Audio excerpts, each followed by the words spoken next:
Guys, itong Audax Cavite ang masasabi kong pinaka-torture na ruta sa lahat ng mga Audax events na nasalihan ko. Imagine riding 200 kilometers only. Pero ang total elevation gain mo ay aabot ng 3,500 meters. Para kang nagtagaytay ng 6 na beses, di ba? Madali lang yan kung walang cut-off. Pero kailangan mong tapusin ito within 13.5 hours. Yes, ang pinagtataka ko dito, regardless sa difficulty ng ruta ng Audax, consistent ang cut-off times nila. Imagine, yung 200 kilometers sa Tarlac and yung Subic to Masinloc na halos puro patag, di ba? Kumpara dito sa ruta ng Audax Baler or ng Maribeles at itong Cavite nga, di ba, na napakatatarik ng ahon. Parang unfair yata, di ba? Pero syempre, bago ka naman sumali sa event na to, dapat alamin mo kung ano ang mga patakaran. Kung di mo kaya, huwag kang maging reklamador at huwag kang sasabak kung tingin mo ay di mo naman talaga tumatatapos. Pero, if you just want to experience, this is going to be a memorable journey. Kudos sa kung sino man ang gumawa ng ruta na to. Wala kang patawad. Di mo man lang na-consider yung pagiging mahina namin, ha? Simulan na natin ang isa-isahin kung ano ba ang mga pagdadaanan ng mga kasali dito sa Audax Cavite. Ang starting point ay dito sa Cavite State University sa Indang. CAVSU ang tawag namin dito para mas mabilis or mas maiksi. Maganda itong starting point kasi malaki yung place. Syempre, school to, university to, and tingin ko, di kayo mo problema sa parking. Paglabas nyo ng CAVSU ay kakaliwa na kayo papunta sa simbahan ng Indang or sa town proper. At dito nyo mararanasan ang 23 kilometers downhill na dadaan sa Banaba, Circa, via Indang Maragondon Road. Hanggang sa paanan to ng Puerto Azul, guys. So, downhill to lahat. So, dito sa 23 kilometers na to, makakapagpondo kayo ng average na speed. Pero, reminder lang na 5 AM ang gun start nito. Kaya, napakadilim pa sa kalye na to. Pero, ang kagandahan lang, walang masyadong dumadaan na sasakyan dito. Pero, kailangan nyo mag-ingat sa mga surprise na bitak-bitak na kalye. Kaya, kung naka-gravel bike kayo, may advantage na kayo dito. Pag nadaan kayo dito, parang iisipin nyo na, teka, nasa Cavite pa ba ako? Parang kakaiba tong lugar na to, ha? Kasi hindi ito typically dinadaanan ng mga bikers. So, recently lang namin na-discover to, sa totoo lang. May mga magagandang view dito actually at panalo. May mga panalo na coffee shops. Alright guys, nandito tayo sa Indang Cavite. So, mistop muna tayo dito. Nagkape muna tayo sa Little HO. Little Hideout yata tawag dito. Nandito lang yun sa Maragondon, Indang Road. Kalikasan Leisure Farm. So, marami silang kubo rito. Kung malaki yung group nyo pag nag-bike kayo, magandang mag-stop over dito. So, magandahan dito after nyong umahon ng matindi dito sa Maragondon ng Indang Road. Ayan, may magandang coffee shop.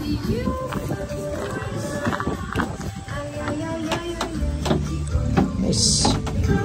O, diba? Ganyan yung view. Pag nakarating na kayo sa paanan ng Puerto Azul ay dito na magsisimula ang torture sa katawang lupa nyo na pinagkaingatan nyo mula sa pagkabata. Rani! Kain bikers! Anong tawag sa group nyo? Bali may group kami, BSP. BSP? Bermosa Street Photographers. Oo, photographers. May mga ano yan, pumitik yan. Pumitik pala yung mga ito. Ito, may pitik din. Magagaling pala itong pumitik. Si Aya, yun na una namin, si Pitik ni Maniniyot. Hello po. Ano si Aya? Aya ko. Morning! Team BSP.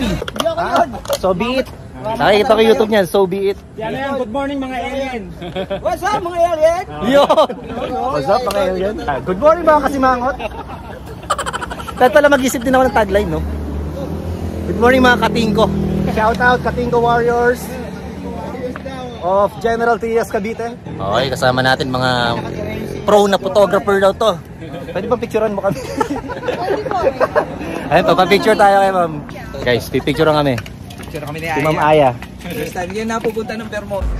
Dito na magsisimulang matunaw yung mga nilagay nyong lipstick or makeup sa mga mukha nyo. This is about 2.5 kilometers na ahon going to Puerto Azul. Pwede kayong mag-quick photo ops dito sa famous na marker ng Puerto Azul. Pero if I may suggest, dahil nga mahaba-haba pa itong mga paghihirap na to, mas okay na mag-pictorial kayo dito kapag pabalik na kayo at sure na aabot na kayo sa cut-off.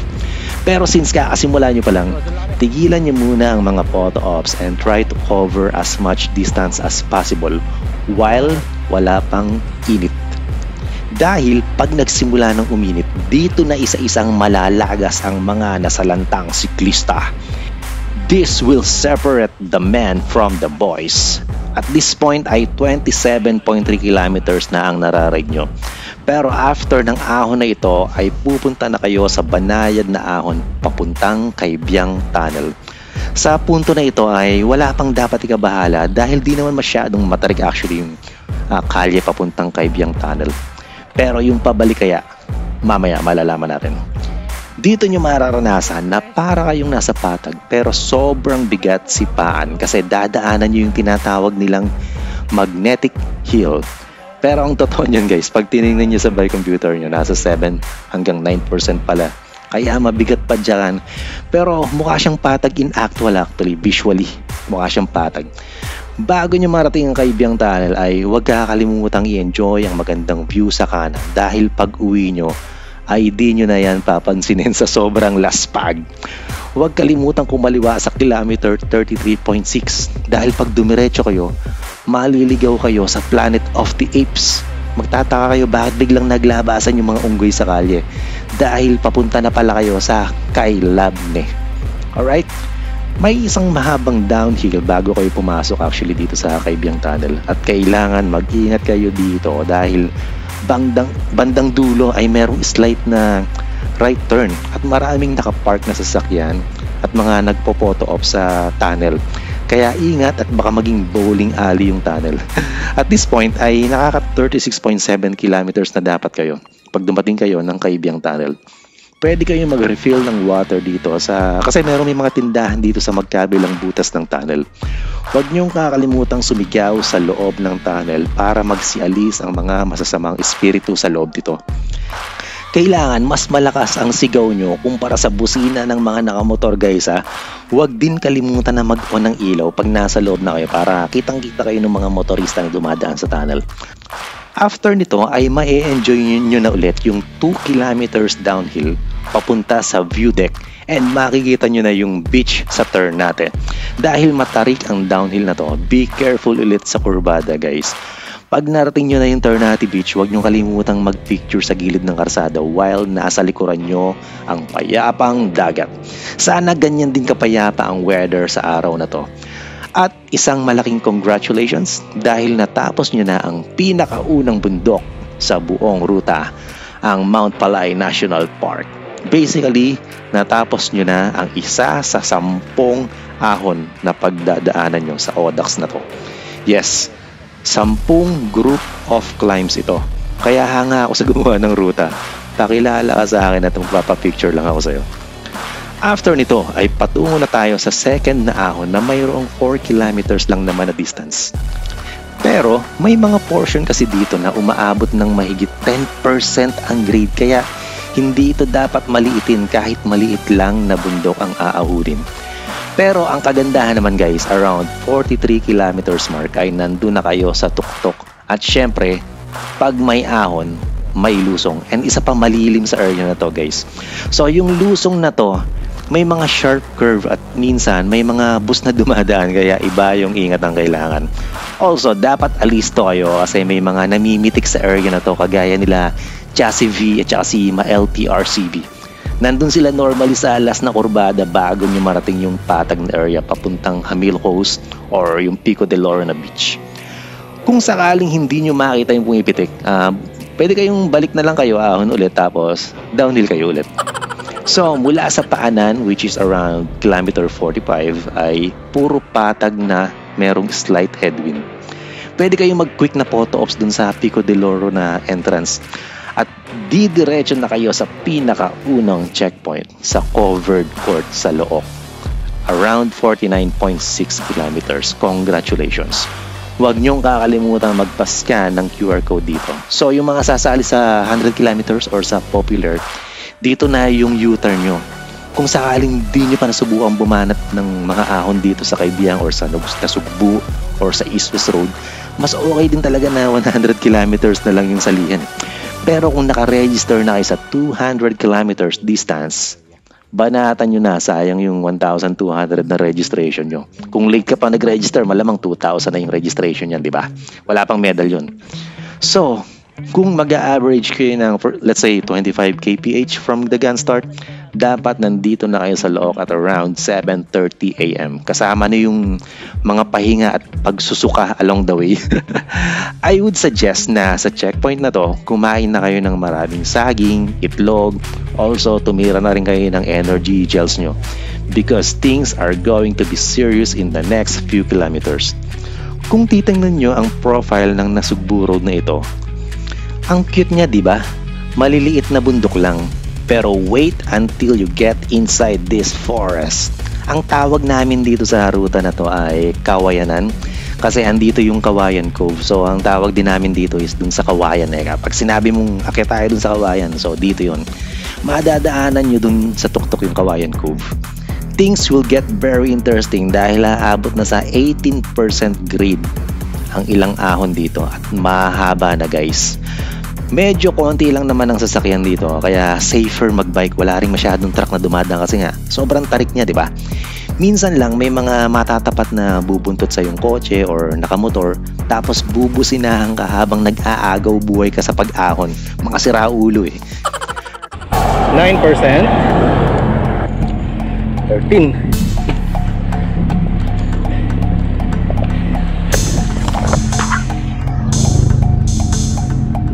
10% grade. Dapat ng 18 yan.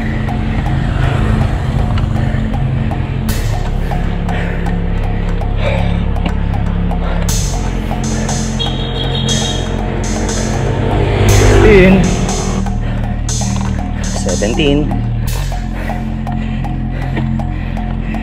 Titira pa tayo ng isang gear para dun sa kurbada. May palikong matarig dun eh. Nasa 18%. 16 nakababad.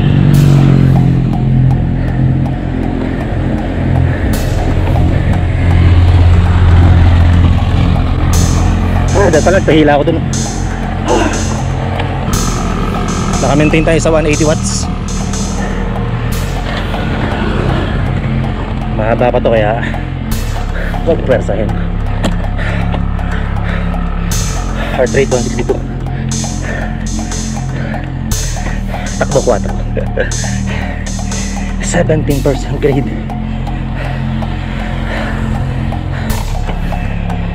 18. 18.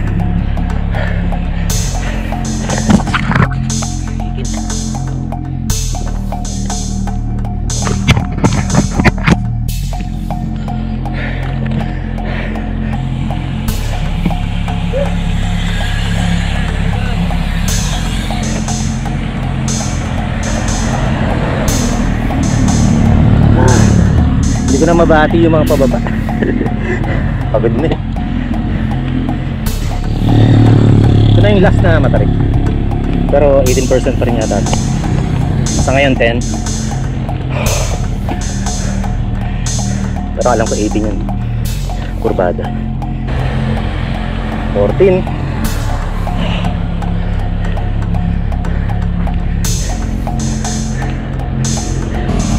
15. 16.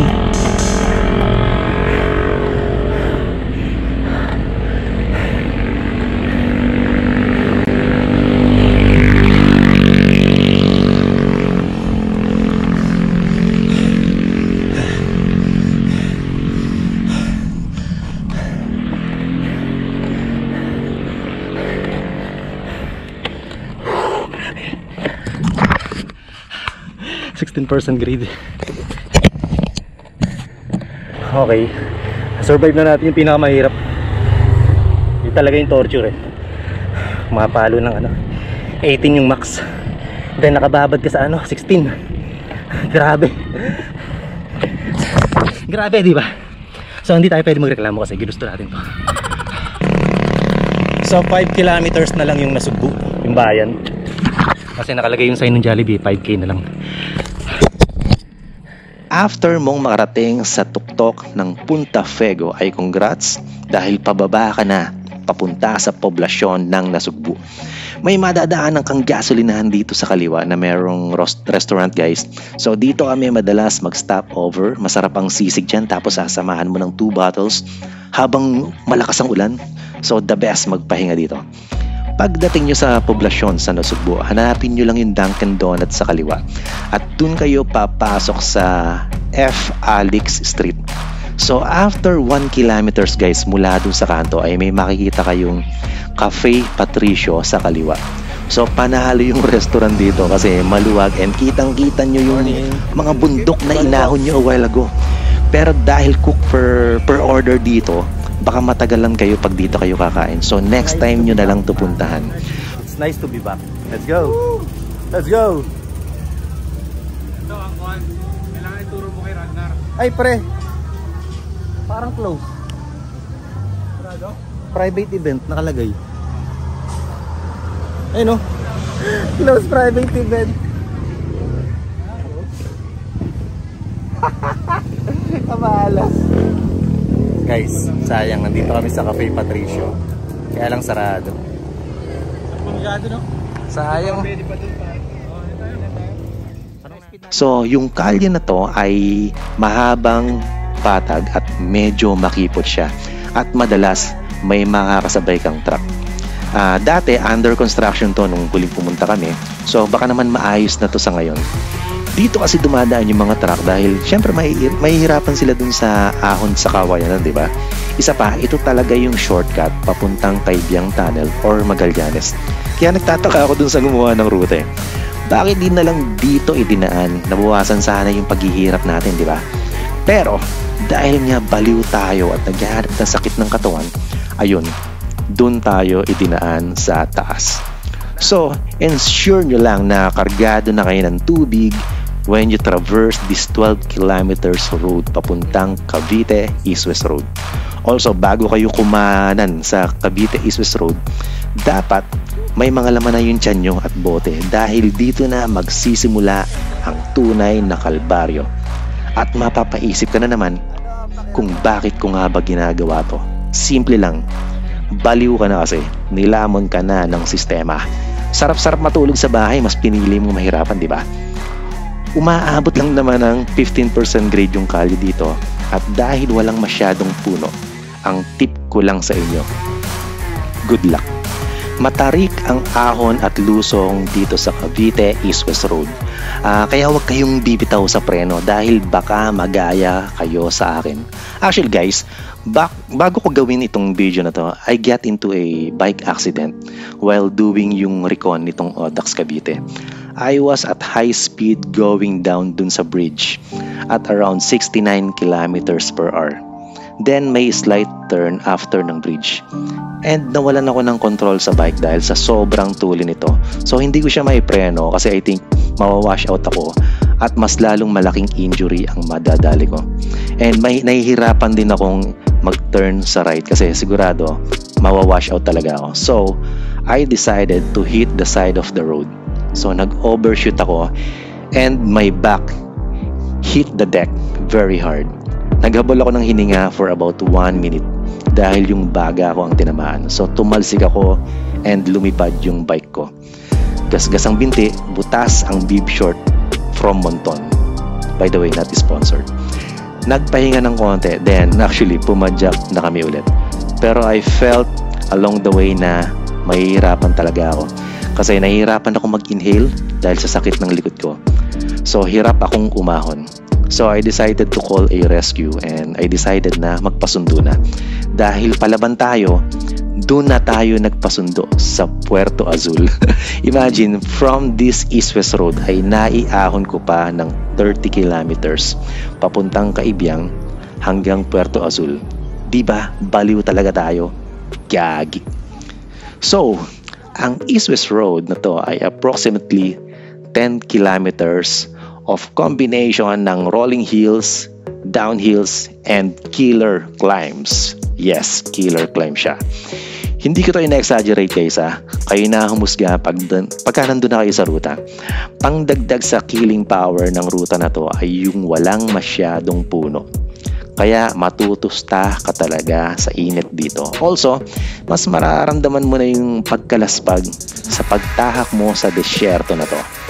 After 88 kilometers ay makakarating na kayo sa Kaytitinga, Magallanes Road. So merong kainan dito sa kanto, dun sa kabilang side. Pwede kayong kumain dito. Pero pagbalik nyo na guys, yun ang suggestion ko.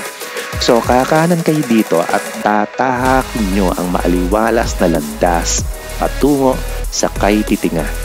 12 kilometers ito na non-stop climb. Pero ang kagandahan dito, nasa 1 hanggang 4% lang naman yata ang grado ng kalye dito. So banayad whiskey lang talaga siya. You wish. So, at 100 kilometers mark ay matutumbok nyo na ang intersection at may 7-Eleven sa kanan kung saan kayo magpapatatak sa noo. Magpapascan ng QR code. Ang suggestion ko pala guys, targetin nyo na before 11 AM ay nandito na kayo sa 100 kilometers na checkpoint. Meaning, 6 hours from the gun start, dapat nakakalahati na kayo. Para meron pa kayong 7.5 hours para bunuin at balikan yung mga ahon na dinaanan nyo kanina. Kung 20 kph ang naging average mo, 5 hours lang ang moving time mo, di ba? Tapos samahan mo ng 1 hour na total na pahinga at kasama na yung pagsusuka. So, doable ang 11 AM na target. So, basically, after ng 100 kilometers na to, babalikan nyo lang ulit lahat ng dinaanan nyo kanina. Tip lang guys, kapag may ahon, just pace yourself sa kung ano ang kaya nyo at yung hindi masyadong tataas ang heart rate nyo, di ba? Alam kong single ka at ahon na lang ang nagpapatibok ng puso mo, pero wag mong hayaan na iwanan ka ng kaluluwa mo, gaya ng pag-iwan ng jowa mo sa'yo. Basically, wag nyong pwersahin masyado kasi 3,500 meters elevation ang total gain mo dito. Ang gulo ko, di ba? So, 3,500 meters ang total elevation gain ng buong ruta. Kung mabagal ka during climb, don't worry kasi makakabawi ka sa mahabang downhill. Ensure nyo lang na yung speed nyo ay kaya nyong makontrol. Also, normally sa mga ahon na ruta, walang tindahan. Kaya, dun sa mga binanggit ko na ahon, dapat nag-refill na kayo ng water bago kayo pumasok sa mga lagusan papuntang langit. Papuntang paahon pala. Also, 6:30 PM ang cut-off, di ba? Huwag kayong mag-aksaya ng oras, meaning dapat around 2 PM nakabalik na kayo sa Look covered court. Also, may sinasabing secret checkpoint ang Team Budol sa Kaibiyang Tunnel, di ba? So, I don't know what that means, pero abangan nyo na lang. Malay nyo, mamibigay sila ng mga nutrition gels para sa inyong final push. So, another thing, alalahanin nyo na yung 23 kilometers na downhill nyo kanina from gun start ay siyang magiging huling pagsubok sa ruta pabalik ng Kavsu. So, dapat before 5 PM ay nakaliko na kayo sa Maragondon Bypass Road. Pagliko nyo dito ay mararamdaman nyo na ang tensyon dahil malapit na kayong ma-cut off. Pagod na kayo pero aahon pa kayo ng 20 kilometers. Pero banayad lang naman yung ahon dito, nasa 3% lang yata yung grade.